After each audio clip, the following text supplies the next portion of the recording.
السلام علیکم۔ ویڈیو کی طرف جانے سے پہلے میری آپ سے گزارش ہے کہ آپ اس چینل کو ضرور سبسکرائب کریں تاکہ ہر نئی آنے والی ویڈیو آپ تک پہنچ سکے۔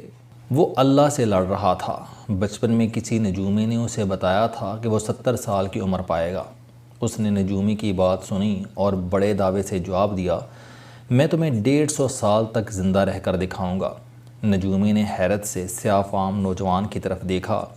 نوجوان بولا، افسوس، تم مجھے 150 سال تک زندہ نہیں دیکھ سکو گے کیونکہ تم مجھ سے 100 سال پہلے مر چکے ہوگے۔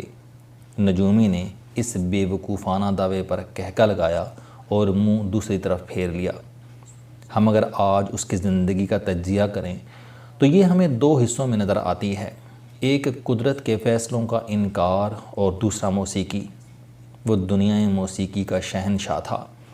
اس نے راک، فنک اور موسیقی میں کمال کر دیا۔ وہ کنگ آف میوزک تھا۔ وہ اپنے والد کا 7واں بچہ تھا۔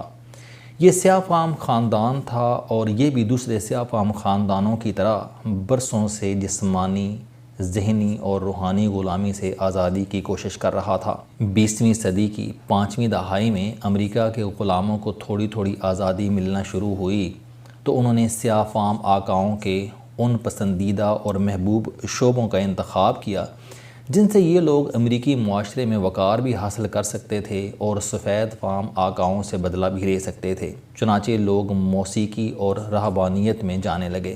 یہ لوگ پادری بن گئے اور راک میوزک کا میدان سر کرنے لگے۔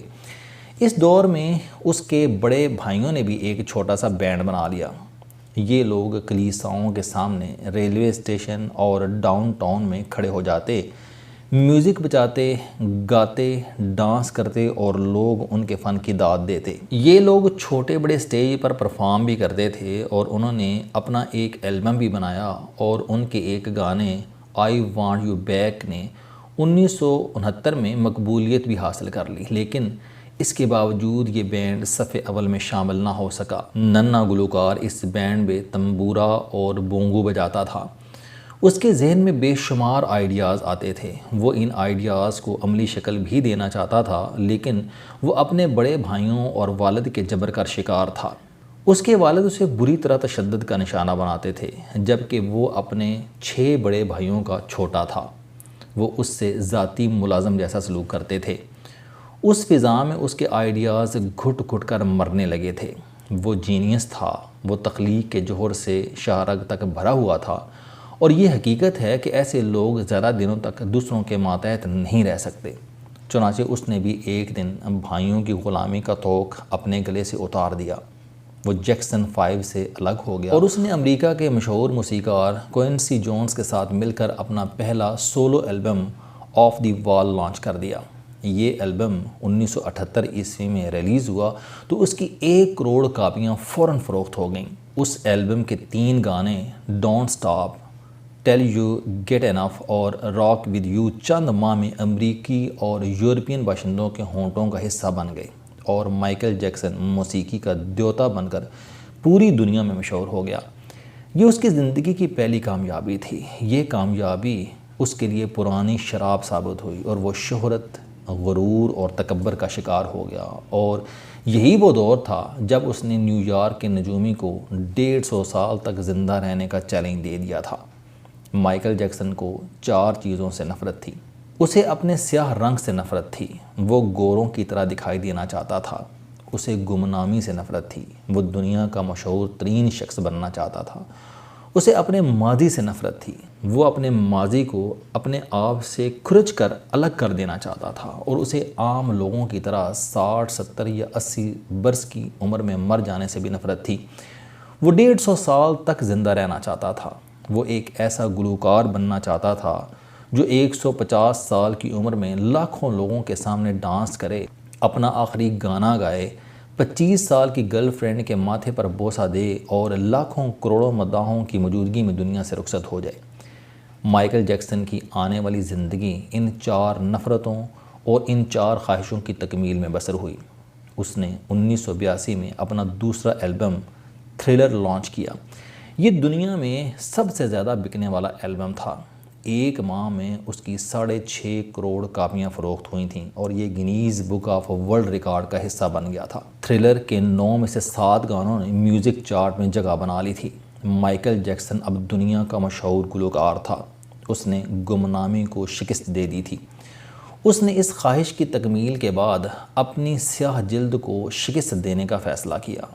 اس نے پلاسٹک سرجری اور سکن بلیچنگ شروع کرا دی۔ وہ پلاسٹک سرجری کے درجنوں مراحل سے گزرا، لیکن اس نے صرف 2 کا اعتراف کیا۔ اس نے پانی کی طرح پیسہ بہایا۔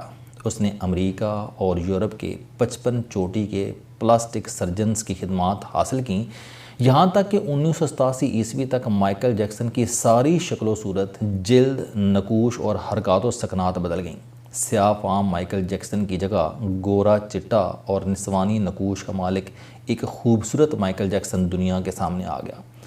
اس نے 1987 میں بیڈ کے نام سے اپنی تیسری البم جاری کی۔ یہ گورے مائیکل جیکسن کی پہلی البم تھی۔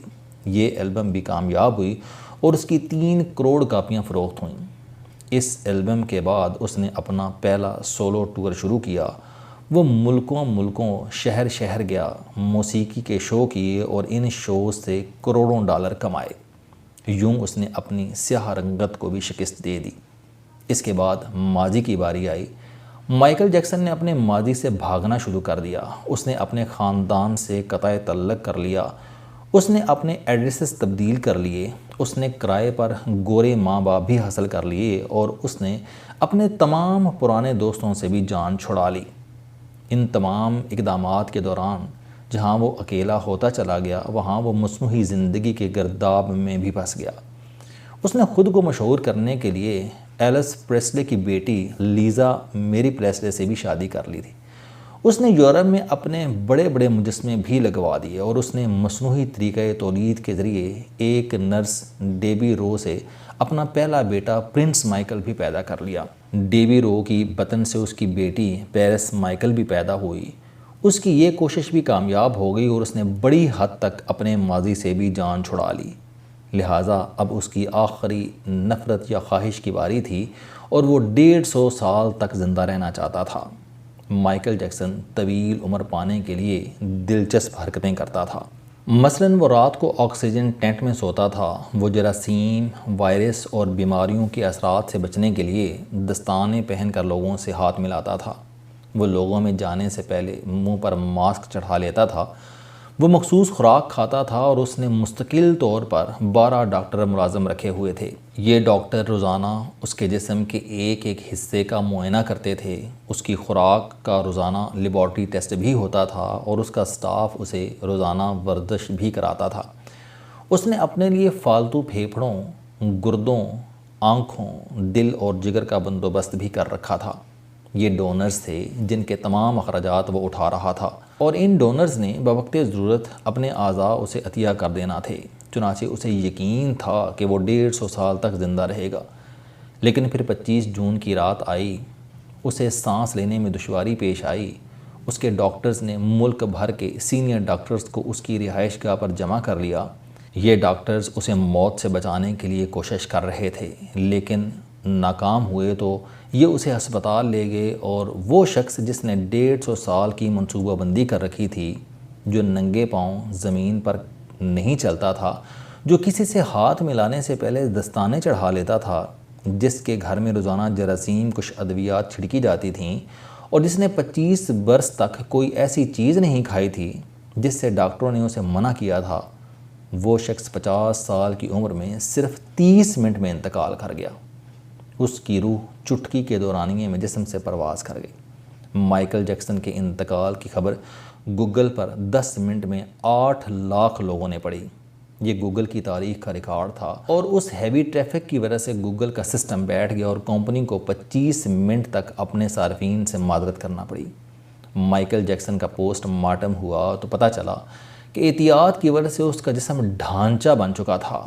وہ سر سے گنجا تھا، اس کی پسلیاں ٹوٹی ہوئی تھیں، اس کے کولہے، کندھے، پسلیوں اور ٹانگوں پر سوئیوں کے بے تحاشا نشان تھے۔ وہ پلاسٹک سرجری کی وجہ سے پین کلرز کا محتاج ہو چکا تھا، چنانچہ وہ روزانہ درجنوں انجیکشنز لگواتا تھا، لیکن یہ انجیکشنز یہ احتیاط اور یہ ڈاکٹرز بھی اسے موت سے نہیں بچا سکے، اور وہ ایک دن چپ چاپ اس جہاں شفٹ ہو گیا جس میں ہر زندہ شخص نے پہنچنا ہے، اور یوں اس کی آخری خواہش پوری نہ ہو سکی۔ مائیکل جیکسن کی موت ایک اعلان ہے۔ انسان پوری دنیا کو فتح کر سکتا ہے، لیکن وہ اپنے مقدر کو شکست نہیں دے سکتا۔ وہ موت اور اس موت کو لکھنے والے کا مقابلہ نہیں کر سکتا۔ چنانچہ کوئی راک سٹار ہو یا کوئی فرعون، وہ 2 من مٹی کے بوجھ سے نہیں بچ سکتا، وہ قبر کو شکست نہیں دے سکتا۔ لیکن حیرت ہے کہ ہم مائیکل جیکسن کے انجام کے بعد بھی خود کو فولاد کا انسان سمجھ رہے ہیں۔ یہ ہمارا خیال ہے کہ ہم موت کو دھوکہ دے دیں گے، ہم 150 سال تک ضرور زندہ رہیں گے۔ السلام علیکم، آپ سٹوڈنٹ ہیں، کوئی جاب کرتے ہیں، کاروبار کرتے ہیں، یا پھر آپ گھریلو زندگی گزار رہے ہیں۔ اگر آپ اپنی زندگی کو بدلنا چاہتے ہیں تو اس چینل علم دوستی پر آپ زندگی میں کامیابی کے لیے جاوید چوہری صاحب کے موٹیویشنل، سوشل، سیلف ڈسکوری سے ریلیٹڈ اور صحت سے متعلق بے شمار کالم سن سکتے ہیں۔ میرا دعویٰ ہے کہ یہ چینل آپ کی زندگی بدل دے گا۔ اس چینل کا مقصد اچھی باتیں معاشرے میں پھیلانا ہے، اور اچھی بات کو دوسروں تک پہنچانا صدقہ جاریہ ہے۔